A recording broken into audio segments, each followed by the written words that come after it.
할렐루야! 우리에게 오늘을 허락하신 하나님을 찬양합니다. 하나님께서 주시는 은혜 가운데 오늘도 참 평안을 누리시기를 소망합니다. 기도하겠습니다. 아버지 하나님, 간밤에도 우리를 보살펴 주셔서 이렇게 평안한 마음으로 새날과 새 기회를 맞게 하심을 감사합니다. 오늘도 하나님 안에서의 삶을 살게 하여 주시옵소서. 말씀 중심, 하나님 중심의 삶을 살아갈 수 있도록 우리에게 능력과 믿음을 더하여 주시옵소서. 주님, 무엇보다도 이 세상의 유혹과 마귀의 시험을 이길 수 있는 지혜와 명철을 허락하여 주시옵소서. 오늘도 그러기 위해서는 하나님 말씀을 붙잡고 살아야 됨을 믿습니다. 오늘도 우리 가운데 말씀이 생각나게 하여 주시고 또한 그 말씀을 붙잡고 살아갈 때에 그 말씀의 능력이 우리의 삶 가운데 나타나게 하여 주시옵소서. 예수 그리스도의 이름으로 기도하옵나이다. 아멘. 다 함께 찬송가 465장 찬양 드립니다.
참된 친구 삼고 맘 주면서 행한 일 잊으리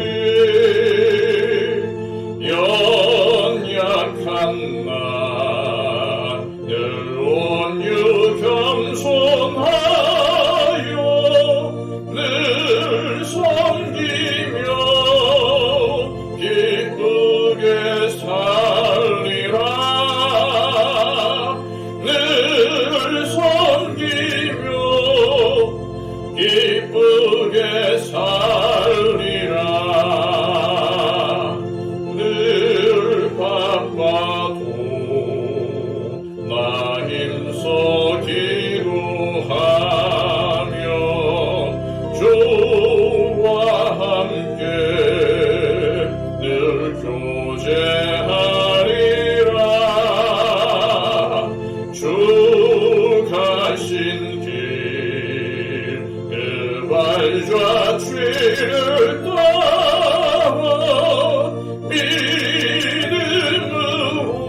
믿음으로 늘 살게 하소서 믿음으로 늘 살게 하소서.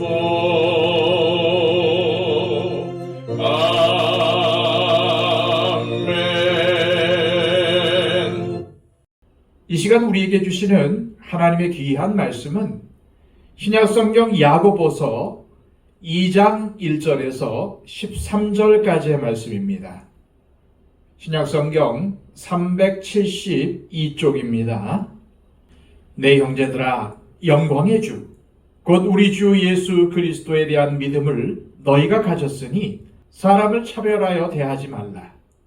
만일 너희 회당에 금가락지를 끼고 아름다운 옷을 입은 사람이 들어오고 또 남루한 옷을 입은 가난한 사람이 들어올 때에 너희가 아름다운 옷을 입은 자를 눈여겨보고 말하되 여기 좋은 자리에 앉으소서 하고 또 가난한 자에게 말하되 너는 거기 서 있든지 내 발등상 아래에 앉으라 하면 너희끼리 서로 차별하며 악한 생각으로 판단하는 자가 되는 것이 아니냐.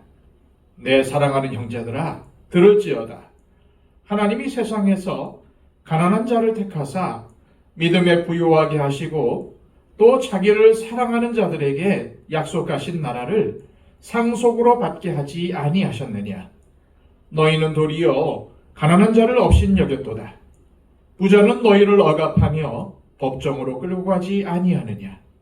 그들은 너희에게 대하여 일컫는 바 그 아름다운 이름을 비방하지 아니하느냐. 너희가 만일 성경에 기록된 대로 네 이웃 사랑하기를 네 몸과 같이 하라 하신 최고의 법을 지키면 잘하는 것이거니와, 만일 너희가 사람을 차별하여 대하면 죄를 짓는 것이니 율법이 너희를 범법자로 정죄하리라.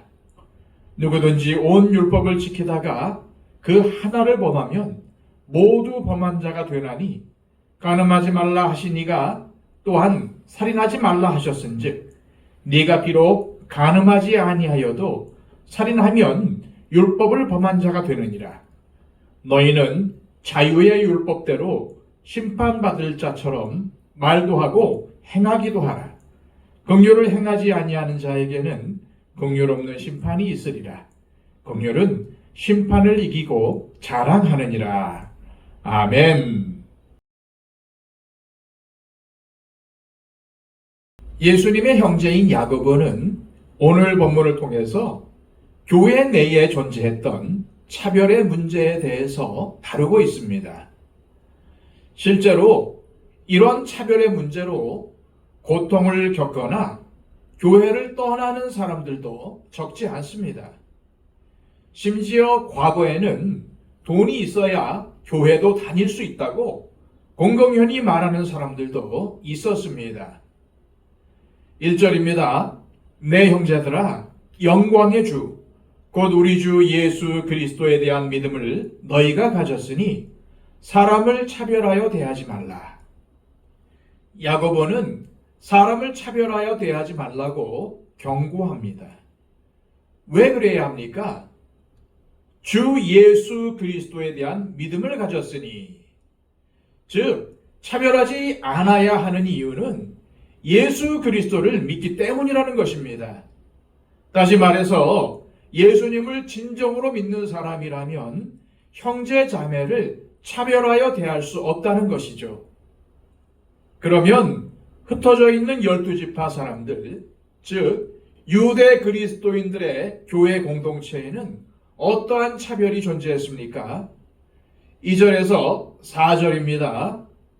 만일 너희 회당에 금가락지를 끼고 아름다운 옷을 입은 사람이 들어오고 또 남루한 옷을 입은 가난한 사람이 들어올 때에 너희가 아름다운 옷을 입은 자를 눈여겨보고 말하되 여기 좋은 자리에 앉으소서 하고, 또 가난한 자에게 말하되 너는 거기 서 있든지 내 발등상 아래에 앉으라 하면 너희끼리 서로 차별하며 악한 생각으로 판단하는 자가 되는 것이 아니냐. 회당에, 즉 교회에 금가락지를 끼고 아름다운 옷을 입은 사람이 들어왔습니다.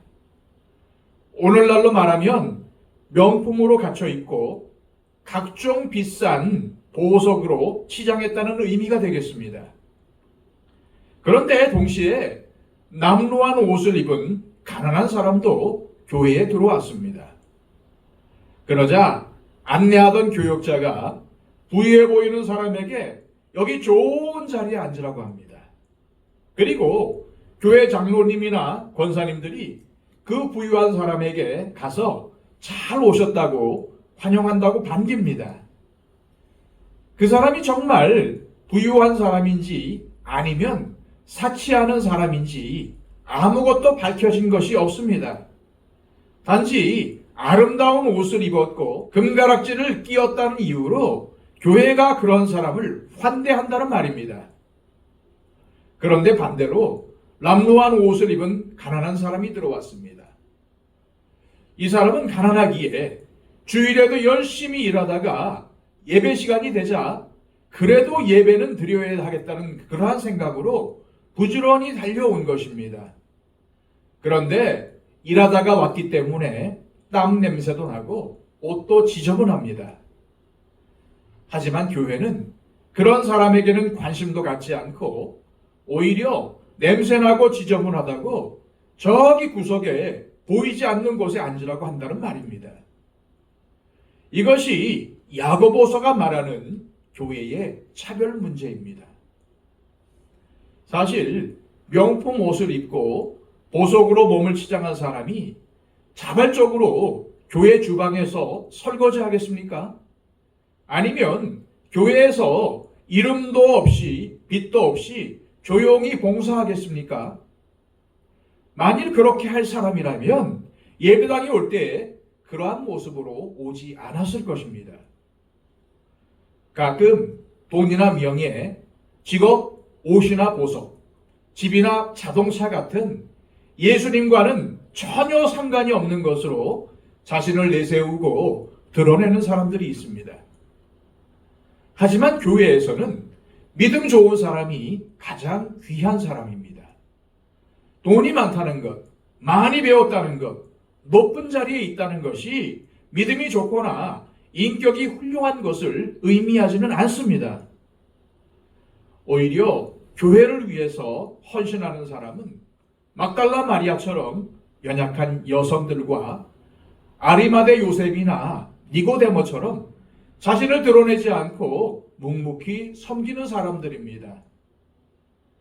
그런데 현실 교회는 그렇지 않습니다. 배경이나 외모로 사람들을 환대하거나 차별하고 있다는 것입니다.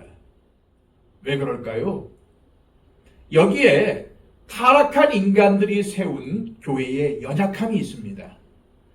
부유하고 아름다운 옷을 입은 사람에게 혹시 교회를 위해 기여할지도 모른다는 기대를 갖는 것입니다. 실제로 그가 어떠한 사람인지 전혀 모르지만 외모나 배경만 보고 환대하고 차별하는 이러한 모습이 바로 타락한 인간들이 갖는 연약함입니다. 그렇다면 이러한 우리 안에 있는 연약함을 어떻게 해결할 수 있을까요? 5절입니다. 내 사랑하는 형제들아 들을지어다. 하나님이 세상에서 가난한 자를 택하사 믿음에 부유하게 하시고 또 자기를 사랑하는 자들에게 약속하신 나라를 상속으로 받게 하지 아니하셨느냐. 어찌 보면 이 말씀은 주님이 부자가 천국에 들어가는 것이 낙타가 바늘귀를 통과하기보다 더 어렵다는 말씀이 생각나게 합니다. 결국 이 말씀의 의미는 하나님 나라는 가난한 사람들의 나라라는 것입니다. 여기 말하는 가난한 사람이 심령이 가난한 사람은 아닐 수 있습니다.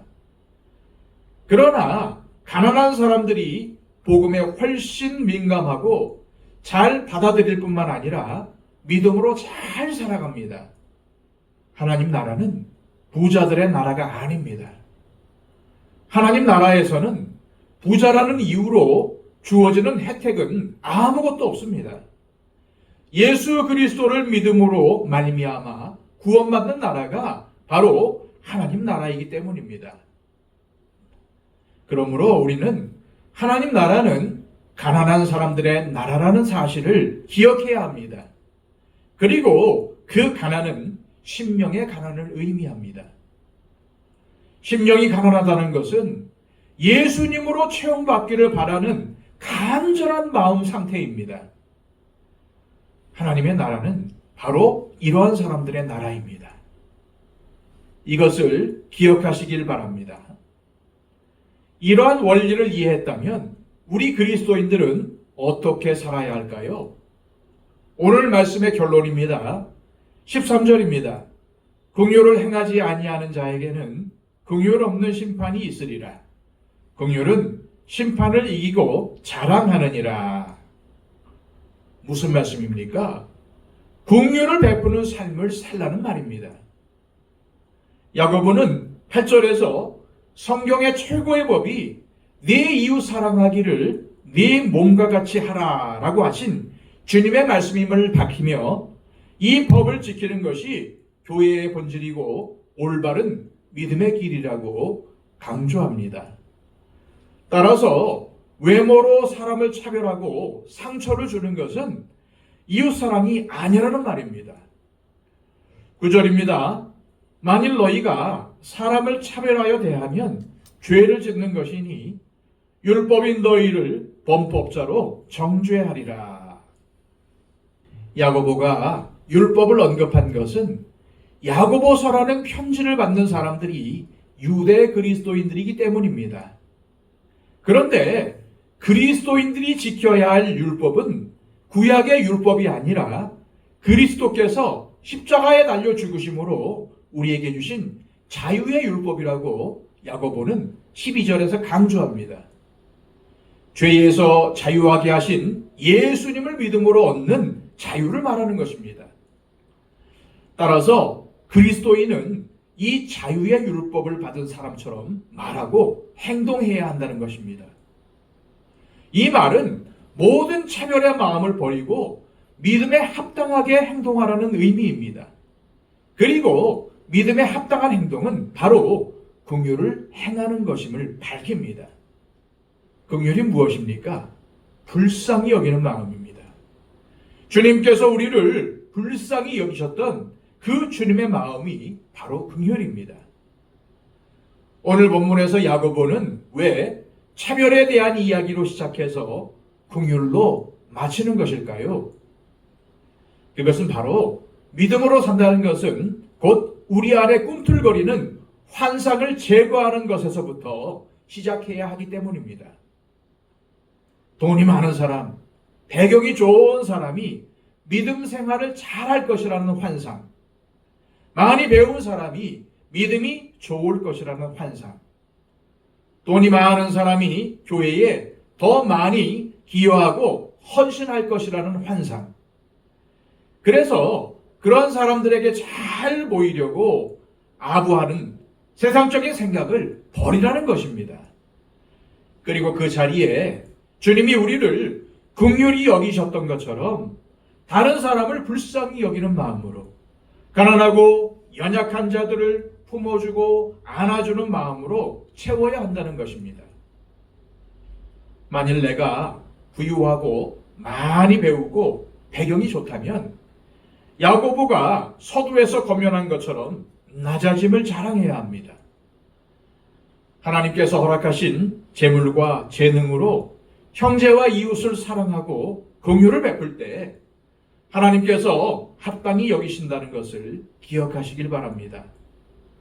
반대로 내가 가난하고 연약하다면 부유한 자, 가진 자들이 교회를 잘 이끌고 나갈 것이라는 환상을 버려야 합니다. 하나님의 교회는 하나님께서 이끄시는 것입니다. 돈이나 권력의 시녀가 된 교회는 더 이상 교회가 아닙니다. 그러므로 믿음으로 산다는 것은 기준을 바꾸는 일입니다. 사람의 학력이나 돈, 권력, 배경 등을 보는 것이 아니라 그에게 예수님을 믿는 믿음이 있는지, 다른 사람들을 긍휼히 여기는 마음이 있는지를 보아야 합니다. 그리고 내가 그런 사람이 되는 것이 중요한 것입니다. 우리가 믿음으로 살기를 원한다면 내가 가진 학력이나 돈, 권력, 배경으로 다른 사람들 위에 군림하려는 생각을 버려야 합니다. 또한 이것 때문에 차별하는 세속적인 생각들도 버려야 합니다. 그것이 하나님께서 기뻐하시는 신앙생활입니다. 이 시간 기도하실 때 하나님 아버지, 무엇보다 내가 다른 사람보다 우월하다는 교만을 버리게 하옵소서. 하나님께서 많은 것을 주셨음을 깨닫고 내가 가진 것으로 형제와 이웃을 섬기며 낮아지게 하옵소서. 또한 내게 연약함이 있다면 주님께서 채우시고 높이실 것을 기대하게 하옵소서. 내게 있는 세속적인 생각들을 버리게 하시고 오늘이라는 시간 속에서 주님이 기뻐하시는 긍휼을 행하는 삶을 살게 하옵소서. 기도하시기를 바랍니다. 111 기도를 통해 다른 사람들을 긍휼히 여기는 마음을 가지고 우리 주변에 있는 분들을 위해, 기도가 필요한 분들을 위해 중보해 주시기를 바랍니다. 기도하겠습니다.